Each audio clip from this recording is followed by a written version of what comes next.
Hello students. Today in our learning point we are going to discuss about the basics of antenna systems.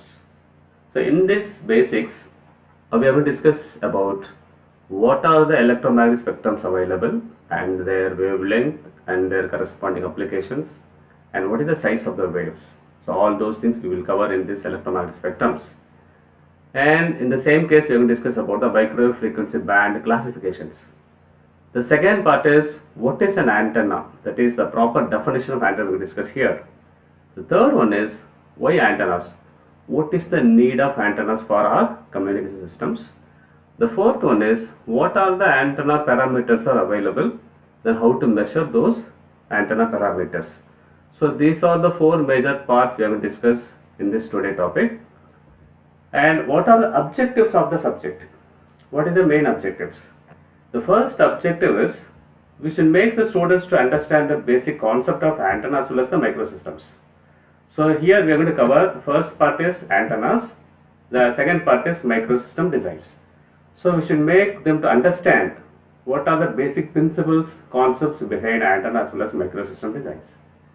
The second objective is we should make the students to design the antennas, that is how to design for example, how to design a dipole antenna, how to design a parabolic antenna, how to design a tensile antennas, how to design a Yagi antennas. So how to design, so what are the parameters are required. So this is the second objective. The third one is we should make the students to analyze or to design some antennas as well as microwave components for practical applications. So for the current application we can give, so we can make the students to understand the concept clearly, and we should make them to do some design for practical applications. So these are the three major objectives in this basics of antenna class. Then what are the next upcoming topics for this class? The first one is electromagnetic spectrums and the microwave frequency bands. What is an antenna? Why antennas? What is the physical concept of radiations? What is the classification between radian and steradians? What is antenna beam solid angle and how to measure it? And what is an isotropic radiator? And how to find out near as well as far field regions? What is fields and power radiated by an antenna? There is a field pattern as well as power pattern. What is antenna pattern characteristics? What are the lobes analysis we are going to discuss here? And what is antenna beam efficiency? That is how efficient the antenna will communicate in a particular directions. And what is the radiation power densities? So all those things we are going to discuss about in this class. And finally we will discuss about what is radiation intensity. So these are the detailed part of today our classes. So the next one is this is the picture of the great scientist Michael Faraday, and he is doing some experimental cases in his laboratory. So first we have to review some history about the antennas. So in 1988 the Rudolf Heinrich Hertz, he developed a wireless communications. The first loop antenna was designed by this Heinrich Rudolf Hertz. And later the great scientist, we know that Marconi, he commercialized all the invents. All the invents had been commercialized by the Marconis. So these two are the major scientists worked behind the antenna systems. Next, what is the electromagnetic radiation spectrum? So in this spectrum, the first the first line is, it says about the wavelength. The first line says about the wavelength of the electromagnetic spectrums, and here this is the particular is the size of a particular wavelength. So for example here this is this line says about the energy level of the particular signals, and this is the size of the waves, and this is the frequency range of electromagnetic spectrums. So the electromagnetic spectrum starts from low frequency, that is it's a very few hertz to, that is here at this end it is maximum frequency range. So the first line is wavelength, and this is the corresponding energy level, that is in terms of electron volt, and this is the size of the waves, and this is the frequency range, and here these are the applications. So if we take this low frequency ranges, and low frequency ranges means it starts from radio frequency from here to here, it is radio frequencies, and after radio frequencies here we have the microwave frequencies. So after microwave frequencies here we have, that is the light spectrums. So in the light spectrum it contains both infrared, that is invisible medium, as well as this is invisible medium, as well as this is the visible mediums. So this is the light band, this is microwave band, and this is a radio RF band. Then after this, these are high frequency signals. The high frequency signals starts from some of this ultraviolet to X-rays, as well as gamma rays, then cosmic rays it will be coming up. And these high frequency components are very dangerous, because these are called ionized radiations. Ionized radiation means once the signal is penetrating to the molecules, and it will generate the ions. So the ionization medium starts from this, that is somewhat ultraviolet medium, to that is maximum level of cosmic gamma rays. And while going to these high frequency spectrums, you see the shape of the waves. The shape will be reduced. It will be very tiny particles. It will easily penetrate all the molecules, and it will easily disturb the cells. So these medium are very dangerous to all the living organs. And before this case, these are called non-ionizing radiations. So the non-ionizing radiation is not that much harmful to the living organs. So it never going to ionize the particles. So ions will not be generated due to this. But it will make, suppose if you are going to use some more time for that is mobile phones and all, it makes some local heating over the body.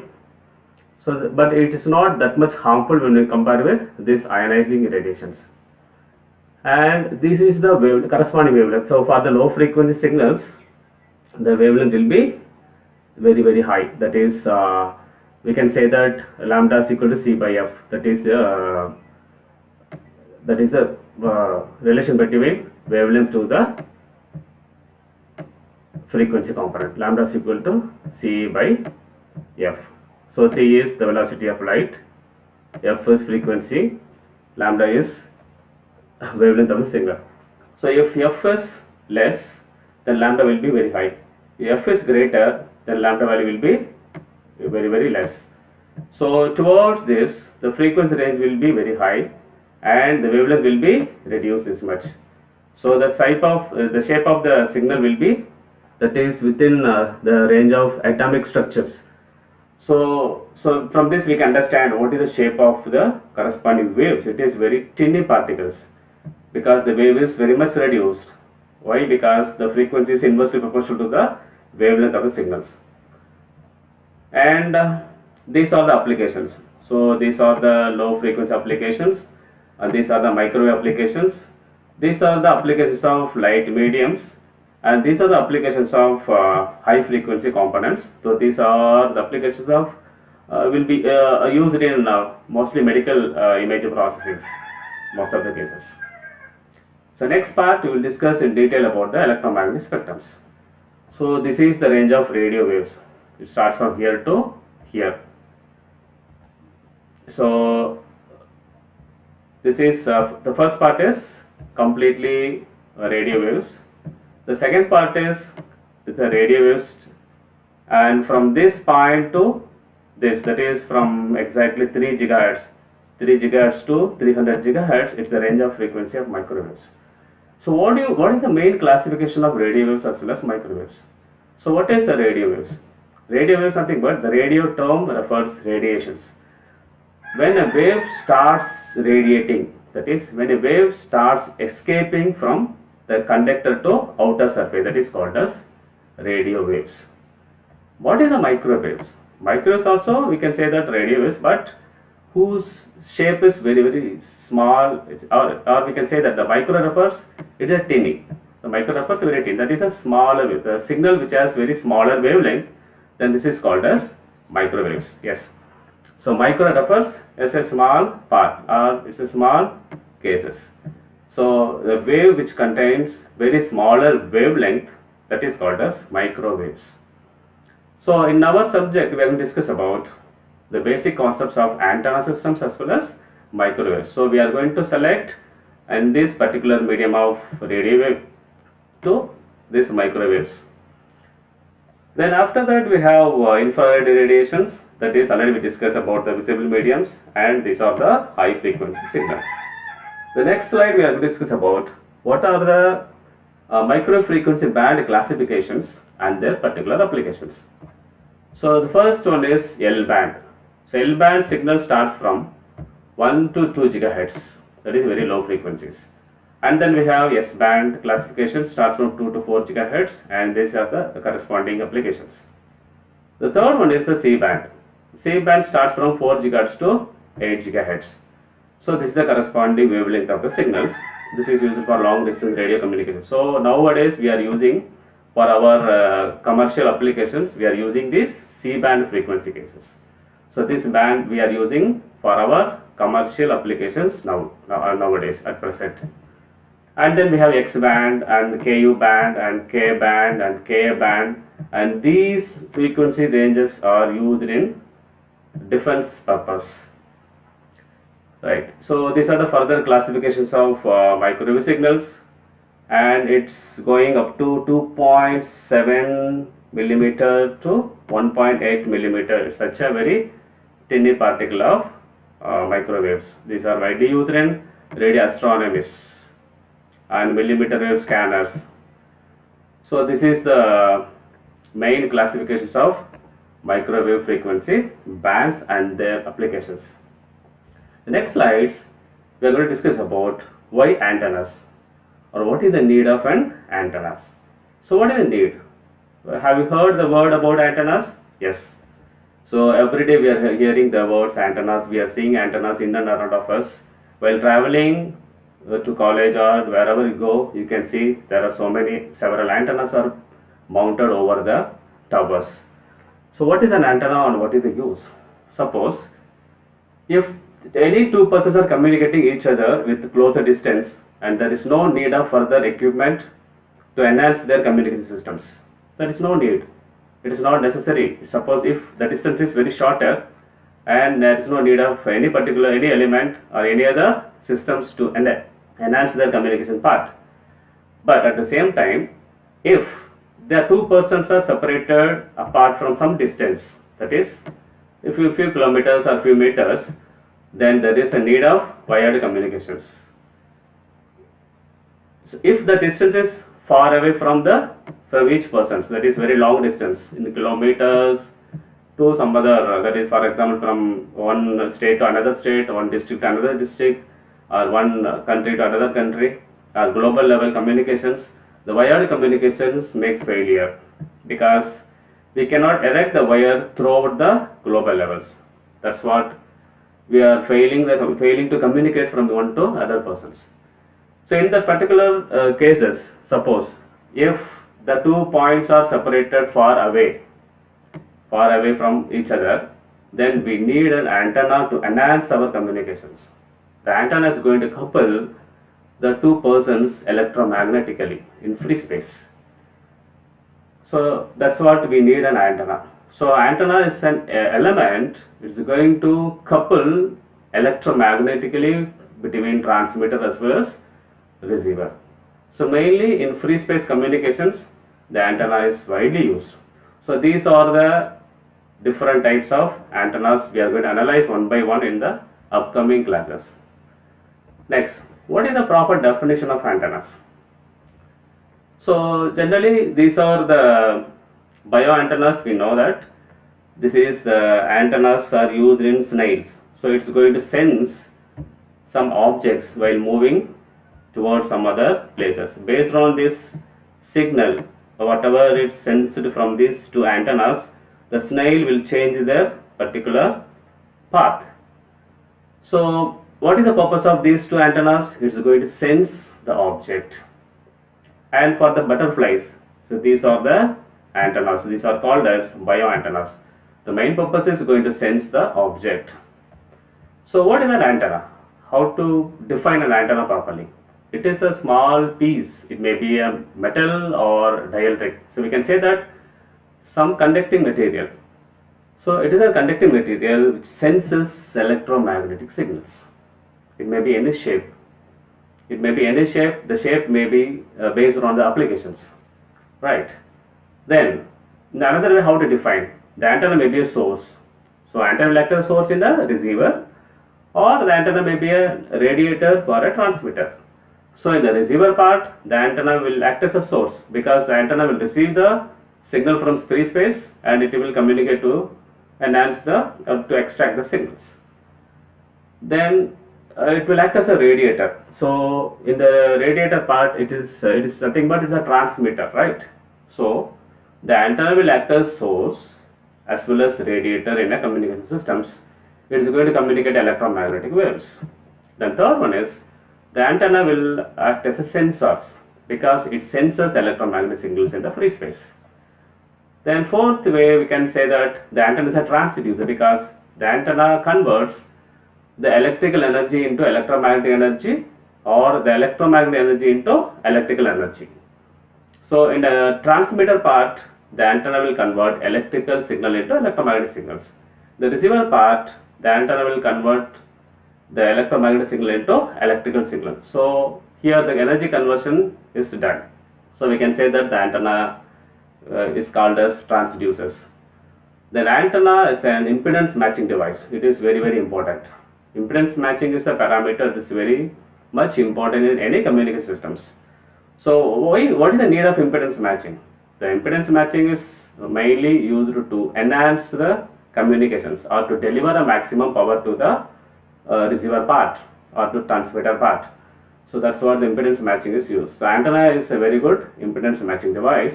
It's going to match the free space impedance to the transmitter or free space impedance to the receiver part.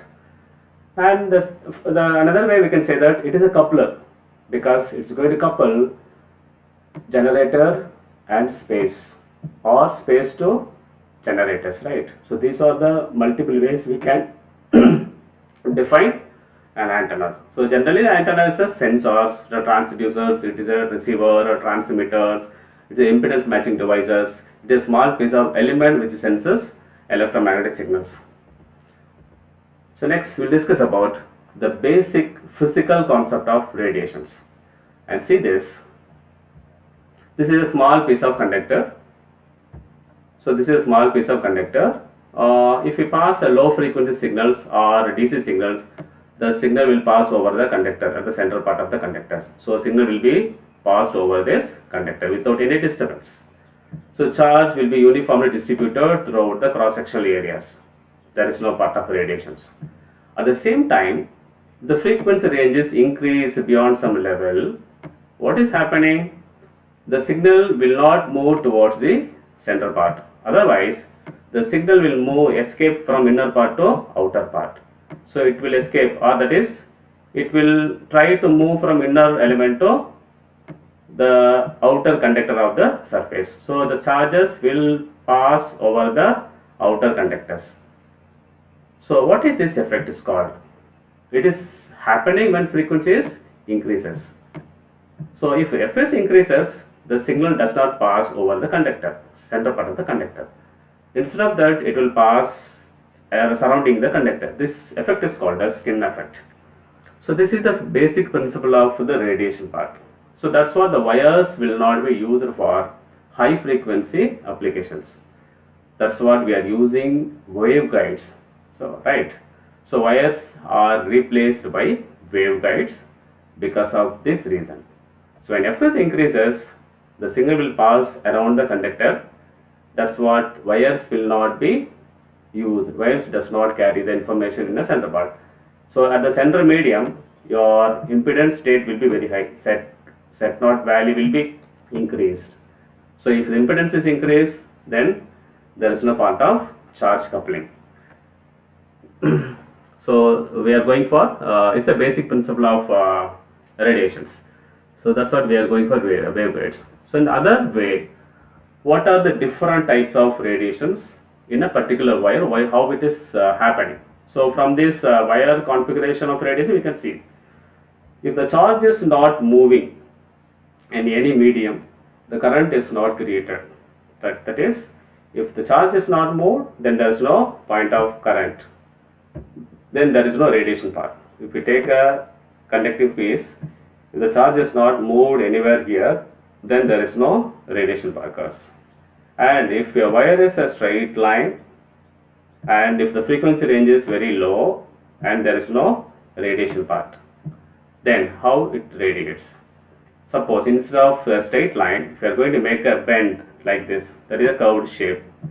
So during this particular path, the signal may escape, right? This is the part of radiations.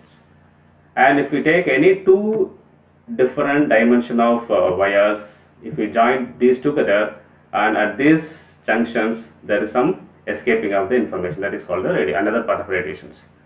And if the wire is not properly terminated as like this, so we can say that that is a part of radiations. And if there is any bend occurred here, that is between any two wires are joined like this, and if we make a bend like this, and there is a point of radiation occurs. Then if it is truncated, that is, we are going to minimize the size of the wires, then there is a part of radiations, right? So these are the another way that how the signal radiates from a small piece of wires, right? These are called as wire configuration of radiations. Next is antenna radiation and receptions, right? How the field is produced. So now see this is the clear diagram shows about how the antenna radiates, right? Now here we have generator. The generator is going to send informations. It's going to generate the informations, and this is the transmission line. So this part is transmission lines, and this trapper section is acting as the antenna, right? So here we have transverse electromagnetic wave is propagating inside the transmission lines. Now this signal will become, here it is free space waves, right? So now this trapper section is going to communicate the electromagnetic signal from here to free space. Now in the free space medium, the impedance is intrinsic impedance is 377 ohms. So the generator generates the informations and it will pass through the waveguide. Now the waveguide, here it is a transmission line, and from this we have a spherical wavefront. The spherical wavefront is generated, and this taper section is going to interact with the free space mediums. So now we have, this is the radiated part. So this is the electromagnetic signal is produced from an antenna now in the free space. So see the field distributions. So now for example here it's a dipole is fixed, that is a dipole is a very popular antenna. We are going to use for most of the cases, we are using the dipole is for reference antenna. So this is the dipole antenna placed here, and this blue color line says the field distribution, electric field distributions. It is happening vertically, right? And this red color line is magnetic field distributions. So both electric field as well as magnetic field are perpendicular to each other. So this is the field distribution of a small dipole antennas. So both are perpendicular to each other.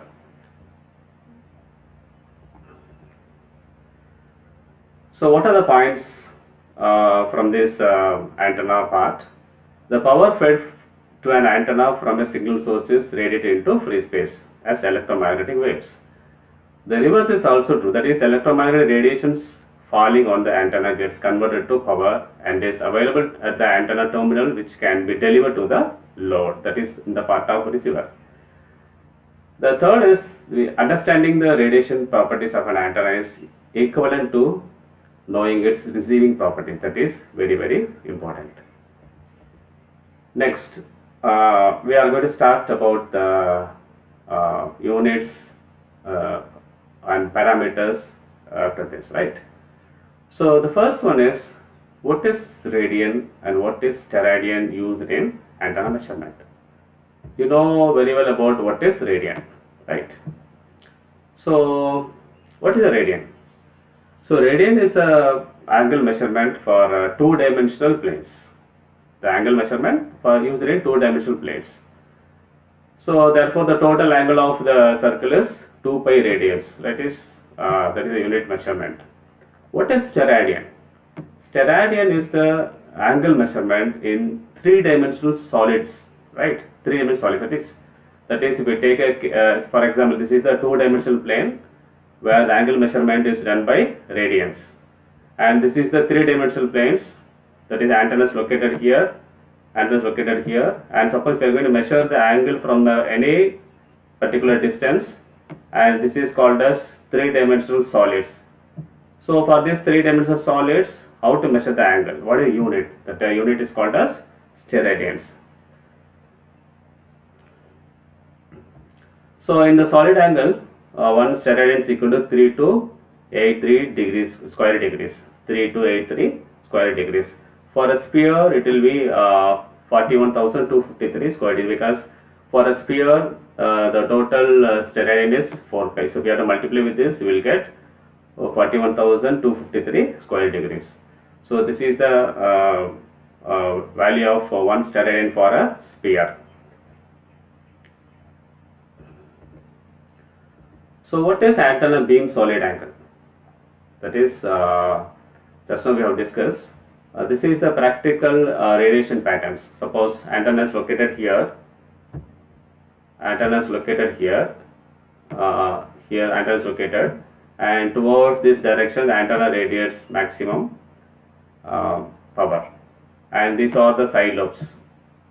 Side lobes, we can say that in this unwanted direction the antenna radiates the signals, right? If the side lobe level is maximum, then the efficiency of the antenna will become very poor. So how to measure the beam solid angle, and what is the beam solid angle, and what is the beam solid area? That is we are going to discuss here.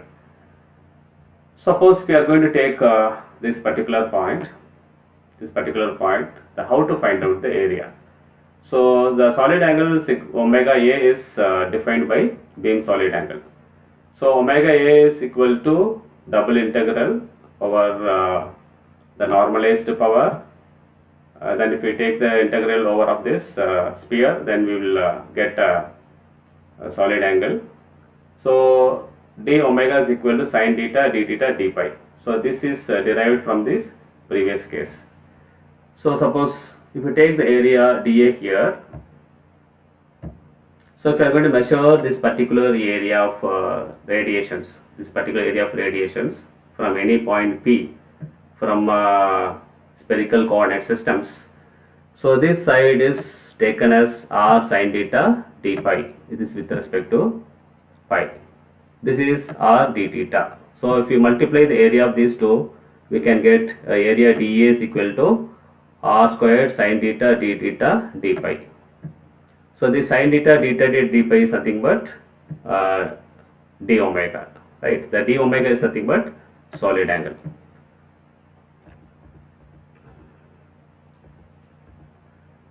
So d omega is solid angle. This is dA is the area of solid angles, and whereas the beam area is equal to omega A.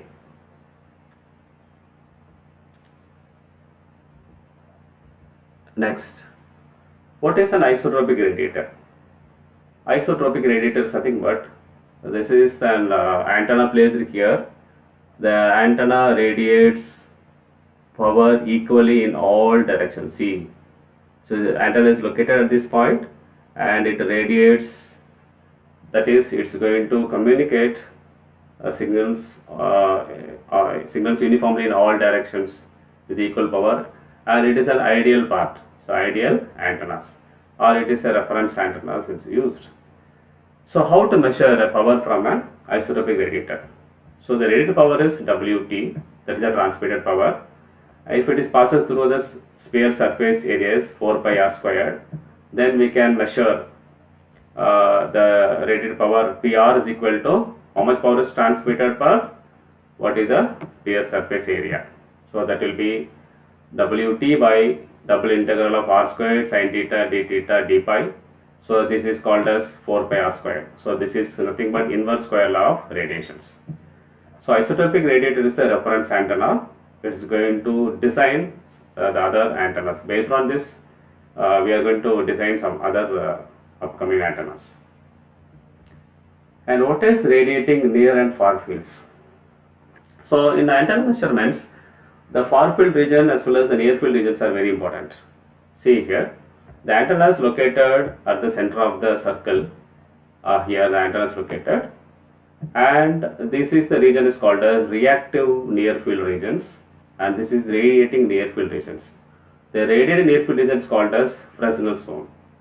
After this particular distance, these are the approximated areas, right? This will be varied based on the antenna dimension. So this is reactive near field regions, this is radiating near field regions, and this region is called as far field regions or Fraunhofer regions. So antenna is mostly used to test or measure in this Fraunhofer regions only, because in the Fraunhofer regions the antenna gets a proper impedance matching, and the radiation is also very highly effective when we compare with these two regions. So this R1 is the radius of reactive near field regions. So it is calculated by 0.62 root of dq by lambda, where d is the larger dimension of the antenna, where lambda is the operating wavelength, where R2 is the radius of Fresnel zone. So R2 is equal to 2d squared by lambda. So mostly we are going to take the antenna parameter measurement will be R2 greater than or equal to this 2d squared by lambda. So we are going to keep our system in this particular area for any measurement or any designs or any testing purposes. So we are using the far field region for most of the measurement techniques. Next, radiation patterns. It's a very important topic. What do you mean by radiation pattern? See here, what are radiation patterns? So, for example, the antenna is fixed at the origin. For example, we have taken a dipole, it's a reference part. Dipole antenna is here. Through this apple shape looks like it's a apple shape. It is a field distribution of this particular antenna. So radiation is nothing but how the antenna distributes the electromagnetic signals, or how the antenna distributes the power surrounding the antennas. This is called as radiation patterns. How it distributes the power or how it distributes the electromagnetic signals.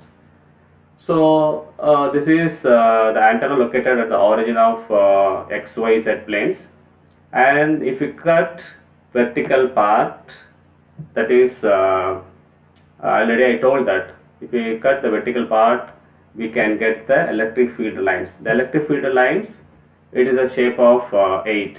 So this is the electric field lines. So we cut the plane of Y, Z, we can get electric field, because electric field is distributed in this vertical way, right? That is parallel to the axis of the antenna.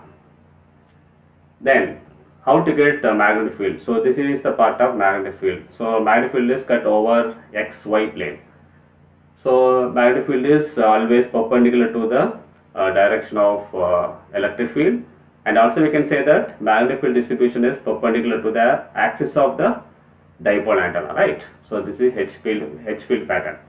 So this round shape is H field pattern. This 8 shape is E field pattern of a dipole antenna. So from this we can understand, and here we have maximum radiations. Almost here we have maximum radiations of electric field distributions. Here there is no radiations towards that axis. So we can say that this is the null point. Null direction. Null is the sense it says about there is no radiation part. Here also it is called as null, because through the direction there is no signal is transmitted. Then what is the principal radiation patterns? See here, this is a 3-dimensional view of radiation pattern, right? So antenna is located here, antenna is located here, from this case, this antenna transmits maximum power towards these directions. Maximum power. This is called as principal pattern. So this is the region of interest. This is the region of interest. So towards these regions, the antenna transmits or communicates maximum signals, and these are called as the side lobes as well as back lobes. So side lobes are very adjacent to the main lobes.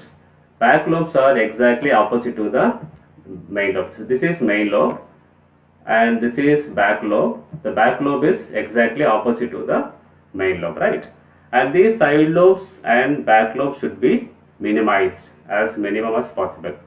Otherwise, if the antenna communicates in other directions, that is, these are unwanted directions, and we cannot say that the antenna is an efficient antenna, right?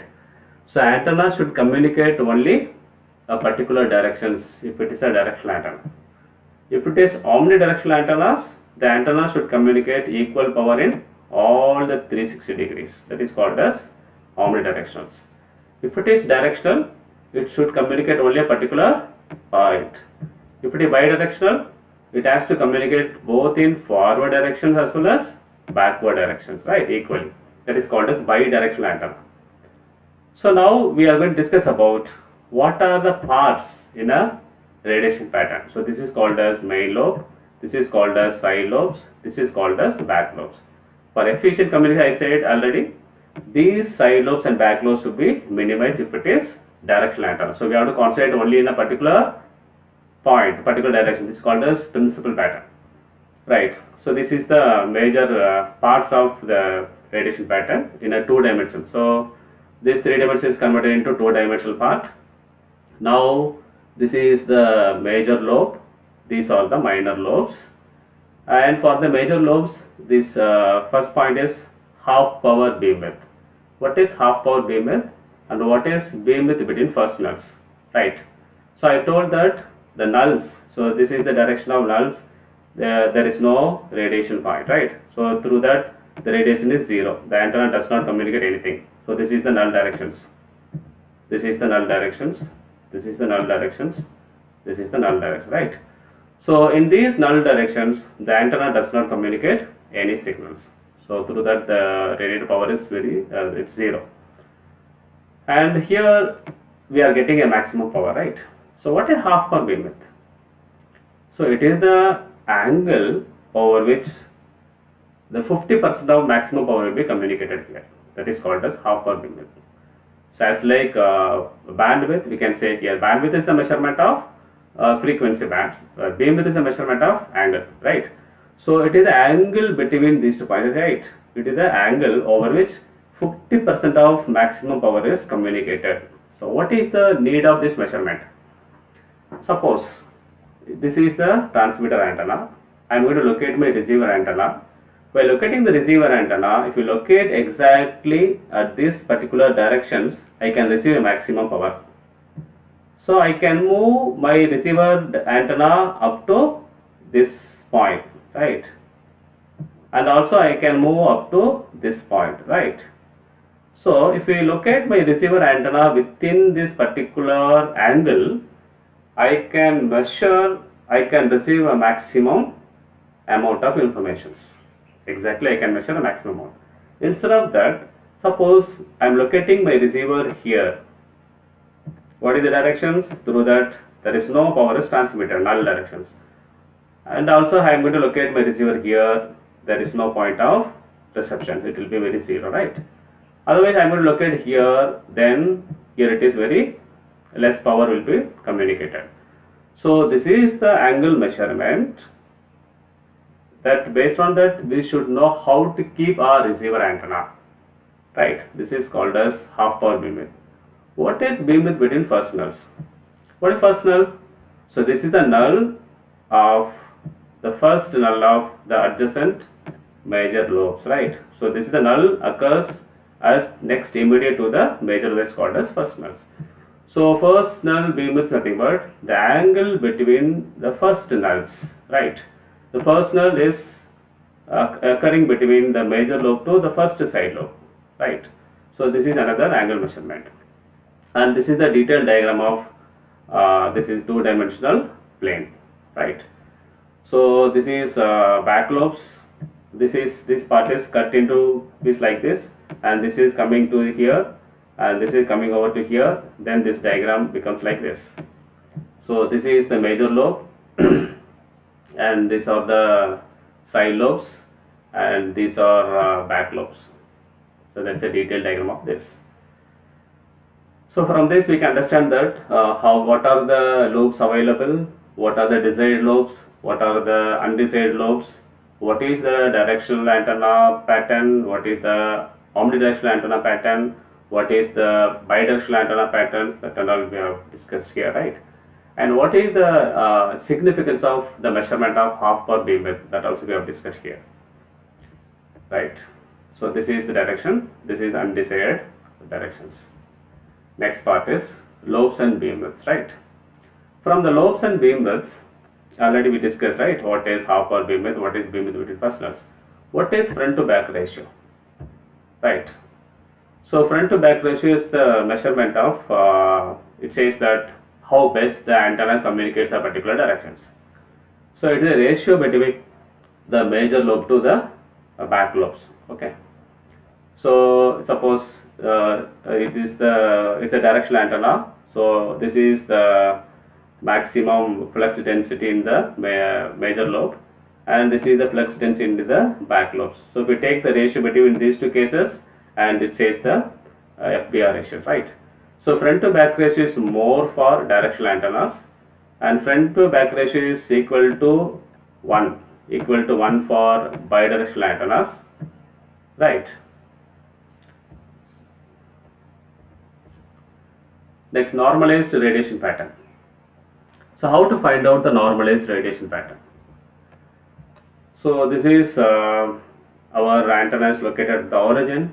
This is the major lobe, this is side lobes and back lobes, where the electric field component is E theta. So this is the electric field component with respect to theta. This is the electric field component with respect to pi. So this theta and pi, these two are the component of spherical coordinate systems. Suppose we are going to measure the power from this point. So we have the components with respect to theta as well as with respect to pi. So where the pointing vectors are, that is the multiplication of electric as well as magnetic field. So power pattern S is equal to S of theta and pi. So the maximum power pattern is Pn of theta comma pi. So normalized electric field pattern, how to measure? So E theta of theta comma pi of n is normalized electric field pattern. So E theta of theta comma is the electric field obtained by this is the maximum electric field we obtained, right? So normalized value we can always calculate it by taking the ratio of what is the field we have obtained by what is the maximum field we have obtained. If we take the ratio of this, we are getting normalized electric field. Similarly, we can take that normalized power pattern. What is the power we obtained and for what is the maximum power we got it. So we take the ratio of these two cases, we are getting this value. So S of theta comma pi is equal to E of theta squared of theta comma pi, E pi squared of theta comma pi by Z naught, where Z naught is the characteristic impedance of free space, that is we know that 377 ohms. So this is the way how to measure the normalized power pattern as well as normalized field pattern. What is antenna beam efficiency and stay factor? So what is the beam efficiency? What is the need of significance of this efficiency factor, right? So from this beam efficiency we can understand that how the antenna efficiently communicate in a particular directions, right? From the stay factor also we can understand how the antenna wasting the power in other unwanted directions. So from these two parameters, one is beam efficiency, another is stay factor, we can understand whether the antenna is communicating effectively in a particular directions and how the antenna is wasting the power in unwanted directions, right? So this is the EM is nothing but the beam efficiency. It is the ratio of the solid angle of the main lobe. This is the omega m. The overall power is omega a, right? So omega m is the area of this particular major lobe, and omega a is the area of the total cases, right? If we take the ratio of major lobe area to the overall area is called as beam efficiency, right? So next one is stray factor. The stray factor is nothing but the sum of solid angles subtended by the minor lobes. So this is the area of other lobes, that is including side lobe as well as back lobes. That is, these two are called as minor lobes. So this is side lobes, this is back lobes. So area of these minor lobes divided by the total area is called as stray factor. If you add this beam efficiency and the stray factor, we can get this value is equal to 1. That is the overall cases, right? So from this we can understand here, from the beam efficiency we can understand how much maximum power is communicated for the overall power, how much maximum power is wasted with respect to the overall power. Then radiation power density. So how to measure this radiation power density from long distance communication, right? So if we take an average power measurement, the average power measurement can be calculated based on that real value of electric field vector as well as magnetic field vector. If you multiply these two, we will get this. So the unit for electric field vector is volt per meter, and the unit for magnetic field vector is ampere per meter. If you multiply these two, we are getting volt into ampere is watts per meter square. So this is the calculation for getting the average power from a long distance communications. And the last topic is radiation intensities. So what do you mean by radiation intensities, right? So radiation intensity is the measurement of power emitted over a unit solid angle from an antenna. For every solid angle, how much power is communicated, that is called as radiation intensity. For each and every angle, suppose we take here or here or here or here or in all other 360 degrees, for each and every angle, how much power intensity is radiated, that is called as radiation intensities, right? So for an infinite symbol, area on the sphere is ds. ds equal to r squared sin theta d theta d pi. For the solid angle subtended is d omega, that is equal to sin theta d theta d pi, right? That already we discussed in the radian standard point.